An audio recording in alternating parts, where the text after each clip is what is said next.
వీటిలో బ్రేకింగ్ చూస్తున్నాం. కాంగ్రెస్ నేత ప్రియాంక గాంధీపై ఎన్ఫోర్స్మెంట్ డైరెక్టరేట్ దృష్టి సారించింది. గల్ఫ్ దేశాలకు చెందిన ఎన్ఆర్ఐ వ్యాపారవేత్త సిసి తంపికి సంబంధించిన మనీ లాండరింగ్ కేసు ఛార్జ్షీట్లో ప్రియాంక పేరును ఈడీ ప్రస్తావించింది. ఇటీవలే దాఖలు చేసిన ఛార్జ్షీట్లో రాబర్ట్ వాద్రా పేరు ఈడీ పొందుపరిచింది. ఆయుధ వ్యాపారి పరారీలో ఉన్న సంజయ్ భండారీపై ఉన్న ఈడీ కేసులో రాబర్ట్ వాద్రా చిక్కుకున్నారు. కాంగ్రెస్ మాజీ అధ్యక్షురాలు సోనియా గాంధీ అల్లుడు రాబర్ట్ వాద్రా కుమార్తె ప్రియాంక గాంధీ ఢిల్లీకి చెందిన రియల్ ఎస్టేట్ ఏజెంట్ ద్వారా హర్యానాలో భూమిని కొన్నారని ఈడీ తెలిపింది.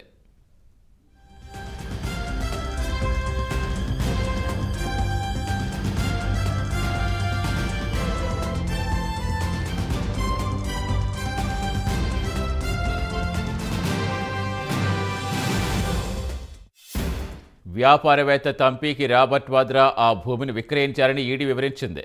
రాబర్ట్ వాద్రాతో పాటు సంజయ్ భండారీ సన్నిహితులు తంపి, సుమిత్ చద్దాపై ఈడీ ఢిల్లీ కోర్టులో ఛార్జ్షీట్ దాఖలు చేసింది.